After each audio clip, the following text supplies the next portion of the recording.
ಧರ್ಮಸ್ಥಳ ಸಮೀಪದ ಕಾರ್ಯಾಚರಣೆ ನಡೆಯುತ್ತಿದ್ದ ಸ್ಥಳದಲ್ಲಿ ಹಾಗೂ ಬೆನಕ ಆಸ್ಪತ್ರೆ ಆವರಣ ಎರಡು ಪ್ರತ್ಯೇಕ ಸ್ಥಳದಲ್ಲಿ ಬುಧವಾರ ಹಲ್ಲೆ ಘರ್ಷಣೆ ನಡೆದಿದ್ದು ಧರ್ಮಸ್ಥಳ ಹಾಗೂ ಬೆಳ್ತಂಗಡಿ ಠಾಣೆಯಲ್ಲಿ 4 ಎಫ್ಐಆರ್ ದಾಖಲಾಗಿದೆ.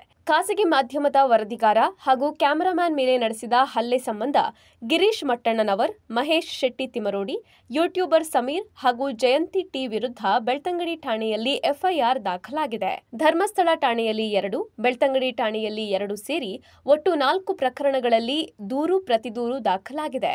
ಧರ್ಮಸ್ಥಳದಲ್ಲಿ ಯೂಟ್ಯೂಬರ್ಗಳ ಮೇಲೆ ಹಲ್ಲೆ ನಡೆದ ವಿಚಾರ ತಿಳಿದ ಹಿನ್ನೆಲೆಯಲ್ಲಿ ನಾನು ಹಲ್ಲೆಗೆ ಒಳಗಾದವರನ್ನ ಮಾತನಾಡಿಸಲು ಉಜಿರೆಯ ಬೆನಕ ಆಸ್ಪತ್ರೆಗೆ ಬಂದಿದ್ದೆ.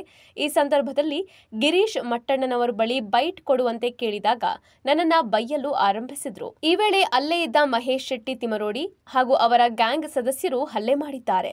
ಈ ವೇಳೆ ಕೀಳು ಭಾಷೆಯಿಂದ ನಿಂದಿಸಿದ್ದಾರೆ. ಈ ಸಂದರ್ಭದಲ್ಲಿ ಸ್ಥಳಕ್ಕೆ ಬಂದ ಸಮೀರ್ ಬೆದರಿಕೆ ಹಾಕಿದ್ದಾರೆ. ವಿಷಯ ತಿಳಿದು ಆಸ್ಪತ್ರೆಗೆ ಆಗಮಿಸಿದ ಪೊಲೀಸರು ನನ್ನನ್ನ ರಕ್ಷಣೆ ಮಾಡಿ ಒಳಗೆ ಕೂರಿಸಿದ್ರು.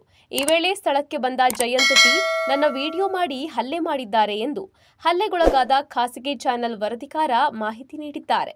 Bureau report, boss TV Kannada. Latest ಹಾಗೂ ಇಂಟ್ರೆಸ್ಟಿಂಗ್ ಸುದ್ದಿಗಳಿಗಾಗಿ ಬಾಸ್ ಟಿವಿ ಕನ್ನಡ ಚಾನೆಲ್ನ ಸಬ್ಸ್ಕ್ರೈಬ್ ಮಾಡಿ. ಹಾಗೆಯೇ ಬೆಲ್ ಐಕಾನ್ ಪ್ರೆಸ್ ಮಾಡಿ. ಇದರ ಜೊತೆಗೆ ಫೇಸ್ಬುಕ್, ಇನ್ಸ್ಟಾಗ್ರಾಮ್, ಎಕ್ಸ್ ನಲ್ಲೂ ಮಿಸ್ ಮಾಡದೆ ಫಾಲೋ ಮಾಡಿ.